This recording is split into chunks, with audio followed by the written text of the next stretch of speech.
The man slowly smooths the slugs, then he uses a drill to make small holes in it. He puts on white gloves and injects mercury into it, and that's how a mercury bullet is made. If you hit the target with it, even if the explosion doesn't kill him, the poisonous mercury will kill the target. Such a clever bullet. Naturally, it comes from the best assassins. For the safety of his mission, he bought all kinds of gun parts from the black market. After a simple assembly, a powerful sniper was born. Then the man found a steel pipe in a garage, a car bearing and some pieces of iron. Then he removed the rings from the bearing one by one, and put the pieces of iron on top. Under the cover of church bells, I hammered the wheel ring into the shape I wanted. Finally, the hammered rings were put together. Then you put a sleeve made of steel pipe over it. Screw on the cap and you've got a silencer. Combine the two and go into the testing phase. It's good, both in terms of accuracy. It's very good both in terms of accuracy and silencing effect. After the tests are done, killer delivers the sniper rifle to the buyer. The woman starts assembling the sniper rifle as soon as she gets it. She's got the gun,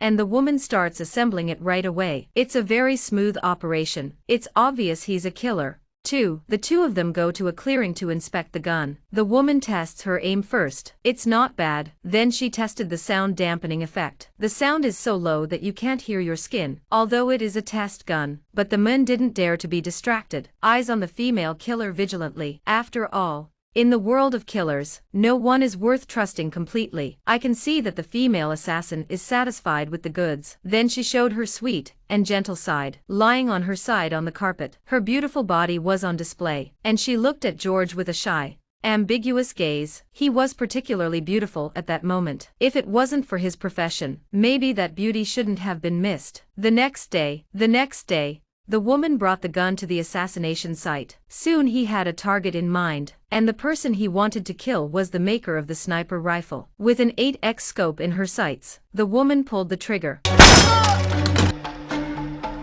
He would never have guessed. He had killed so many people in the industry. He'd end up being betrayed by his target. The cause of this assassination started 3 days ago. After one night, the man is completely convinced. Every time he came here for fun, he only wanted this woman named Mona. Mona also admired the man. He is handsome and elegant, not as rude as other men. The most important thing is that he is generous. He has an indescribable mystery about him. It's hard to understand but fascinating. But he didn't know. This man called George is actually a top assassin because of an assassination mission that exposed his identity. So he went into hiding. Soon the boss gave George a new assignment. For a female assassin, a sniper rifle for a female assassin. George didn't think twice about it. Custom guns are often made so as not to leave evidence of a crime. It was a simple task for George, but it was the first time he'd ever been given an assignment that didn't involve killing someone. It was a bit strange. So the assassin's target was George. Luckily,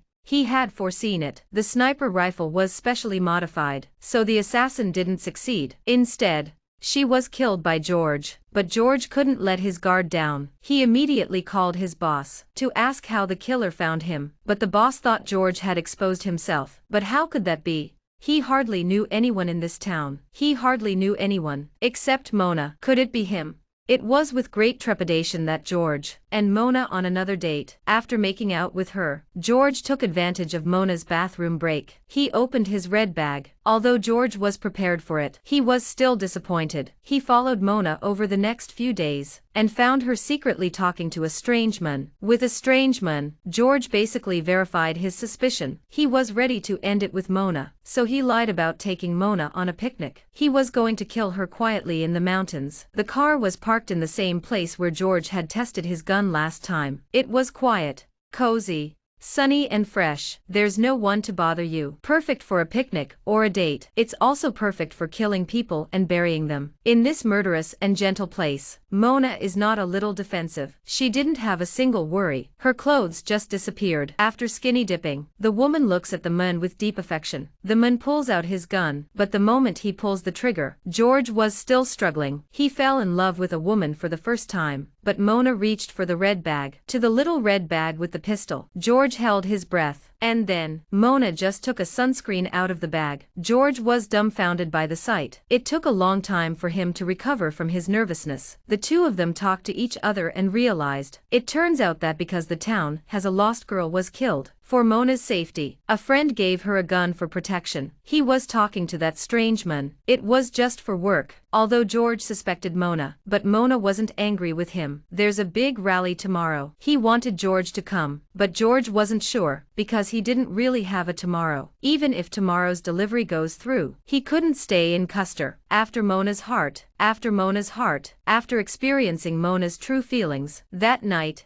he told his boss that he'd quit after this delivery. The boss had no choice but to accede to his request. The next day, George was very discreet in his delivery, but apart from a trip to the toilet, there was nothing else out of the ordinary. It seems he was overly concerned. The transaction ended in harmony. George was very relaxed. He found Mona in the crowd at the rally, and embraced him in a thrilling embrace. From that moment on, he felt that his emotions had finally found a home, and that was the end of his life. He said to Mona, "Stop working and come with me." Mona was touched and smiled happily. However, just at this moment, a sniper rifle quietly aimed at George. With a muffled sound, the one who fell was not George, but the female assassin. George was keenly aware of the location of the female assassin. He was right in the end, so he gave Mona the money for the goods he had just received. He told her to wait for him by the river. "We'll talk about it when we meet." Then he found the dying assassin. He asked who sent him. She died at the hands of the best. She had no regrets, so he told her who sent him. George's boss. It turned out that George had long been tired of killing. He's asked his boss many times to retire from killing. He knows too many secrets. In the eyes of the boss, the best way to hide secrets is to destroy them. It's true that in the world of killers,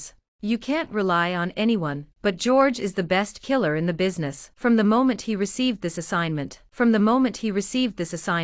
sniper rifle has a special setting. When he pulls the trigger, the bullets shoot backwards. He only told the hitwoman that the setting had been changed when he was sure he'd get out of there. He would only tell the hitwoman that the setting had been changed when he was sure he could get out of there in one piece. On George's way out, George was on his way out when he suddenly detected a murderous aura. The next moment, he turned around and fired 2 shots. The man he shot was his boss. The boss was killed instantly, but George didn't get away with it. He drove to the river to meet Mona. He was already shot in the stomach, but he insisted until the last moment. He fulfilled his promise to Mona. At the end of the film, George's death is not clear. Perhaps the director wanted to use this open-ended ending to suggest that the fate of a killer is always dangerous and unknown.